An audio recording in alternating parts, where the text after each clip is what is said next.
ناظرین آداب، منصف چینل کے اس مخصوص پروگرام لیگل پوائنٹس لائیو میں میں اعتماد ایک بار پھر آپ تمام کا اس امید کے ساتھ خیر مقدم کرتا ہوں کہ آج بھی آپ کو اپنے حقوق سے واقف کروانے کی کوشش کروں گا۔ لیگل پوائنٹس لائیو ایک ایسا پروگرام، اس کی شروع کرنے کی وجوہات اکثر دہراتے آئے ہیں۔ اس میں سے ایک اہم وجہ یہ ہے کہ یوں تو کہنے کو ہندوستان میں کئی قوانین بنائے جاتے ہیں، لیکن اس کا استعمال یا اس میں دیے گئے حقوق سے بہت کم لوگ واقف ہوتے ہیں۔ لیکن اس کو نظر انداز بھی کیا نہیں جا سکتا، کیونکہ اگر آپ اپنے حقوق سے یا اپنے لا آف دی لینڈ سے واقف نہیں ہیں تو یہ ہر ممکن پاسبلٹی ہے کہ چاہے وہ بیوروکریٹس ہو یا کامن پرسن ہو، آپ کا ایکسپلائٹیشن کر سکتے ہیں یا آپ کا استحصال کیا جا سکتا ہے۔ انہی چیزوں کو مد نظر رکھتے ہوئے منصف چینل یہ کوشش کر رہا ہے کہ ہر ہفتے ہندوستان کے مشہور و معروف وکلاء کے ساتھ ساتھ قابل قانون داں کو اس پروگرام میں پیش کرے، تاکہ وہ اپنے علم جو قانون سے جڑا ہے، اپنے تجربات جو قوانین سے جڑے ہیں، اس کو آسان زبان میں آپ تک ان چیزوں کو پہنچاتے ہوئے آپ کو اپنے حقوق سے واقف کروائیں۔ تو آئیے ناظرین جانتے ہیں آج کا عنوان۔ آج ہم گفتگو کریں گے دستور ہند یعنی انڈین کانسٹیٹیوشن یا بھارت کا سمویدھان۔ اس عنوان کو سلیکٹ کرنے کی دو وجوہات ہے۔ ایک اہم وجہ یوم جمہوریہ ہم منانے جا رہے ہیں 26 جنوری 26 یعنی آج 24 ہے، ایک دو دن کے بعد ہم منائیں گے ریپبلک ڈے۔ ایک اہم وجہ یہ ہے۔ دوسری وجہ یہ ہے کہ آج کل ہم ہندوستان میں یہ دیکھ رہے ہیں کہ کافی سارے لیجسلیچرز بھی ہم کو یہ محسوس ہوتا ہے جب وہ پارلیمنٹ یا پھر پارلیمنٹ کے باہر کچھ اقدامات کر رہے ہوں تو اپنے دستور سے شاید وہ بے بہرا ہو گئے ہیں یا واقفیت نہیں کر پا رہے ہیں دستور ہند سے۔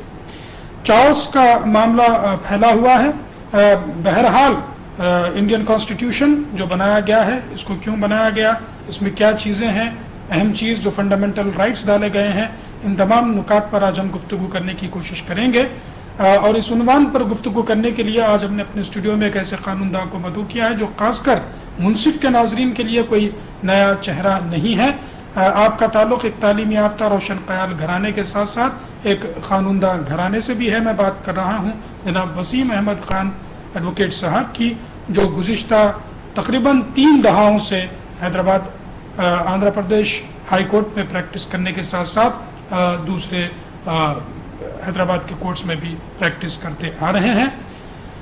آپ کا ایک اور میں تعارف دیتا چلوں کہ سوسائٹی کی فلاح و بہبود کے لیے آپ نے کئی ایک پبلک انٹرسٹ لیٹیگیشنز فائل کرتے ہوئے آندھرا پردیش کی عدالت عالیہ سے کئی ایک ڈائریکشنز، کئی ایک ججمنٹس لیتے ہوئے اپنی سوسائٹی میں ایک الگ سا اپنا مقام بنائے ہوئے ہیں۔ تو آئیے ناظرین آپ اور ہم مل کر ہمارے اس پروگرام لیگل پوائنٹس لائیو میں وسیم احمد خان ایڈوکیٹ صاحب کا خیر مقدم کرتے ہیں۔ السلام علیکم صاحب۔ وعلیکم السلام۔ ایک بار پھر سے آپ ہمارے اسٹوڈیو میں موجود ہیں، ہمیں بے حد خوشی ہے۔ میں آپ سے ضرور دستور ہند پر گفتگو جاری رکھوں گا۔ اس سے پہلے ہم ناظرین چاہیں گے کہ ہمارے فون نمبرز امید کرتا ہوں ٹیلی ویژن اسکرین پر بھی دکھ رہے ہوں گے، پھر بھی میں دہراتا چلوں 04066660058، ایک اور دوسرا نمبر بھی ہے 04066660059۔ کال کرتے وقت جو سوالات ہوں اس کو لکھ کر کے رکھ لیجئے گا۔ ٹیلی فون کے ٹکٹس بھی یہی ہوتے ہیں تاکہ تمام چیزیں آپ ہم تک پہنچا سکیں اور ہم بہتر انداز میں اوپینین ہم تک پہنچا سکے۔ دوسرا، سیل فون پر جب بھی آپ گفتگو کریں تو کھلے میں آ کر کال کیجیے گا، نہ ہی کوئی بند کمرے میں۔ ٹیلی فون پر جب آپ ہم سے گفتگو کرتے ہیں تو ٹیلی فون پر ہی مجھے سنیے گا، نہ ہی ٹیلی ویژن پر، ورنہ ڈسٹربنس وہاں پر ہوتا ہے۔ یہ ناظرین پروگرام کا آغاز اور گفتگو کا آغاز میں اس بات سے کرنا چاہوں گا، سب سے اہم سوال دستور ہند یا بھارت کا سمویدھان یا پھر انڈین کانسٹیٹیوشن، اس کو کب بنایا گیا، کیوں بنایا گیا، کیا اس کے مقاصد ہیں؟ میں وسیم احمد خان ایڈوکیٹ صاحب سے درخواست کروں گا اس پر تفصیلی روشنی ڈالیں۔ جب انڈیا کو آزادی ملی تو اس ملک کو چلانے کے لیے ایک قانون کی ضرورت ہے۔ یہ قانون کی کئی چیزوں کی ضرورت ہوتی ہے، ایڈمنسٹریشن کی ضرورت ہوتی ہے، اور اس لیے کہ جب جیسا دیش آزاد ہوا اس کی جو ضرورت محسوس ہوئی تو تب جا کر یہ 26 جنوری 1950 کو یہ کانسٹیٹیوشن آف انڈیا عمل میں آیا۔ تو یعنی آج سے 64 ایئرس پہلے، 64 سال پہلے یہ کانسٹیٹیوشن عمل میں آیا ہے۔ اور اس کانسٹیٹیوشن میں دیکھیے ہر چیز ہے جو ایک ملک کو کیسا گورن کرے، سرکار کیسا بنائے، کون اس کو چلائے، کس انداز میں چلائے، کیسے قانون رہیں، اور جوڈیشری کیسا ہونا چاہیے, لیجسلیچر کیسا ہونا چاہیے, ہر چیز اس کانسٹیٹیوشن آف انڈیا میں کھلے الفاظ میں لکھی گئی ہے, جی بتایا گیا ہے. تو یہ مان لیجیے گا کہ ایک ملک کو کس طریقے سے سروائیو کرنا ہے, اس کی کیا ایڈمنسٹریشن ہے, کیا ہے, یہ تمام چیزیں دستور میں بتائی گئی. دستور کا مطلب بھی یہی نکلتا ہے کہ کس طریقے سے ہم کو گورن کرنا ہے. دوسرا میرا اہم سوال ناظرین, کشمیر جو ہمارے ایک ہندوستان کا ہی حصہ ہے, باوجود اس کے ہمیں یہ اکثر سننے میں آتا ہے کہ کشمیر کا جو دستور ہے وہ کچھ الگ ہوتا ہے, یا پھر ہندوستان کا دستور کچھ الگ ہوتا ہے, یا ایسا کیوں ہے, ایک ہی ملک میں دو دستور کیوں بنائے گئے؟ میں وسیم احمد خان صاحب سے درخواست کروں گا اس پر روشنی ڈالیں.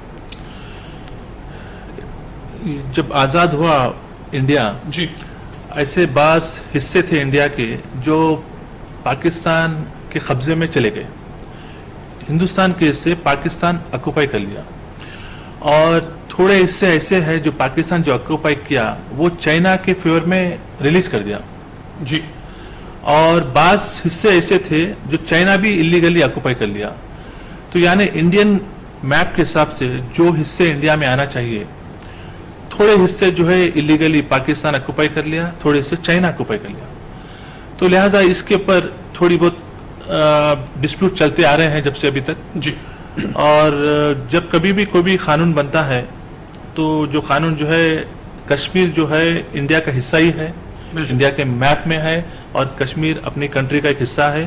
لیکن اس کے باوجود جو قانون بنتے ہیں, جی بعض قانون جو ہے صرف اس میں یہ لکھا جاتا ہے کہ it will not apply to Kashmir, جی لیکن اس کے باوجود کشمیر کے لیے بھی الگ الگ قانون, جو یہ انڈین قانون ہے وہ قانون بھی کشمیر میں الگ الگ قانون ہے, اور وہاں کے بھی لیے پوری ہر طریقے سے پوری گورنمنٹ کی طرف سے گورنمنٹ کی طرف سے جو بھی قانون بنتے ہیں پورے کشمیریوں کے لیے, ان کی سیفٹی کے لیے, ان کے سیف گارڈ کرنے کے لیے برابر پورے قانون برابر بنتے آئے ہیں. جی اور اس میں کانسٹیٹیوشن میں بھی ایک پروویژن ہے جو یہ بتاتا ہے کشمیر کے لیے الگ قانون بنایا جائے. جی تو اس حساب سے کشمیر کا جو مدعا ہے اس کو چلتے آ رہا ہے. تو دستور میں جو چیزیں لکھی گئی ہے, چاہے کشمیر کا ہو یا ہندوستان کا ہو, تمام تقریباً چیزیں آلموسٹ وہی ہوتی ہیں. پوری وہی ہے, جی کوئی فرق نہیں ہے ادھر. لیکن یہ جو ایکٹ جو ہوتے ہیں اسپیسیفکلی یہ مینشن کرتے ہیں جو it will not apply to Jammu and Kashmir, لیکن اس کے باوجود سملر ایکٹس وہاں بھی ہے, وہاں کے لوگوں کی سیفٹی کے لیے, ان کے فریڈم کے لیے, لبرٹی کے لیے, ہر چیز ہے. ٹھیک.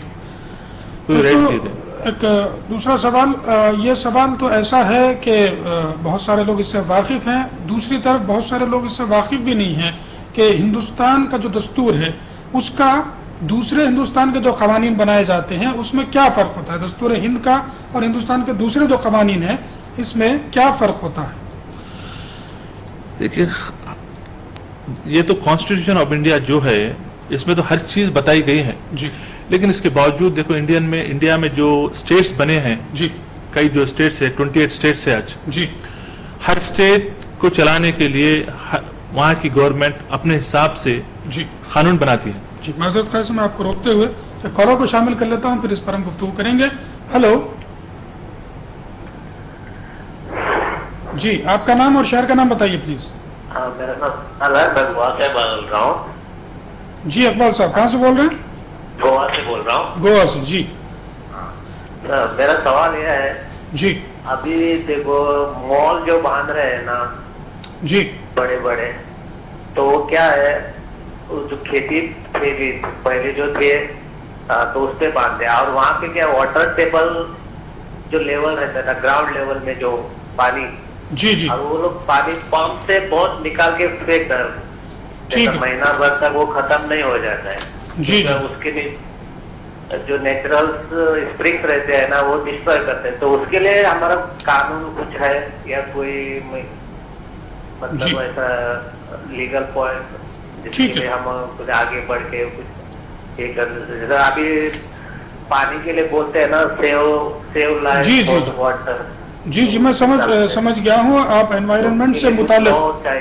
جی جی بہت شکریہ, آپ نے ہمیں اقبال صاحب کال کیا. اقبال صاحب کا سوال یہ تھا کہ انوائرنمنٹ کو پروٹیکٹ کرنے کے لیے کیا کچھ کیا جا سکتا ہے.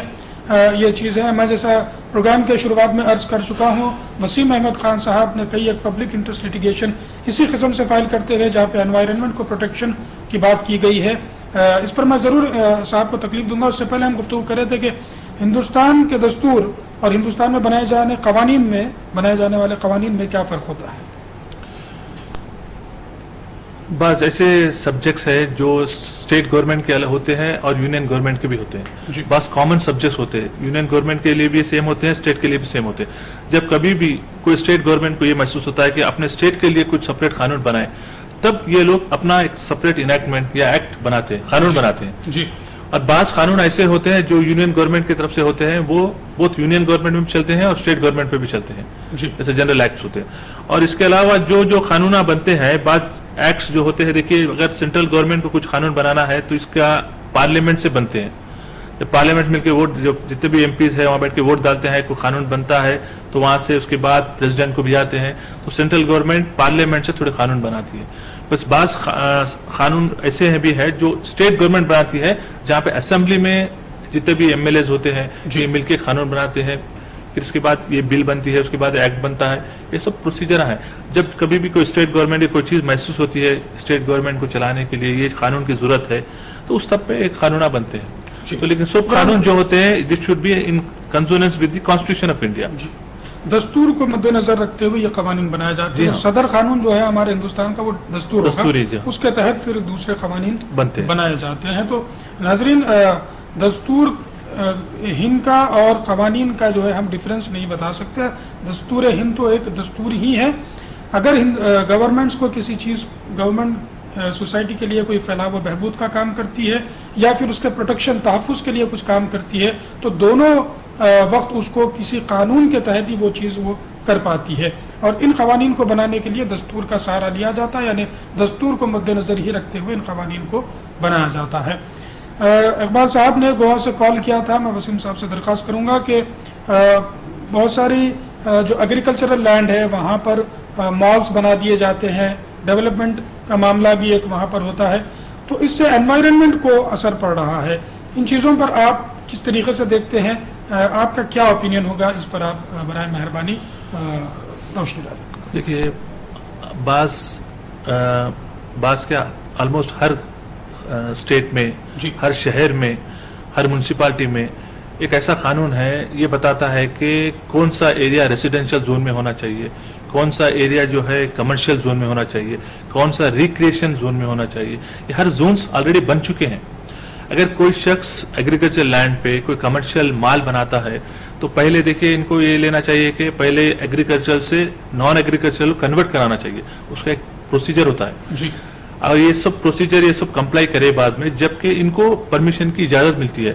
جب کوئی مال بنانے کی پرمیشن اپلائی کرتا ہے تو ایک لسٹ آف ریکوائرمنٹس ہوتے ہیں, یہ سب لسٹ آف ریکوائرمنٹس پورے کمپلائی کرنا پڑتا ہے.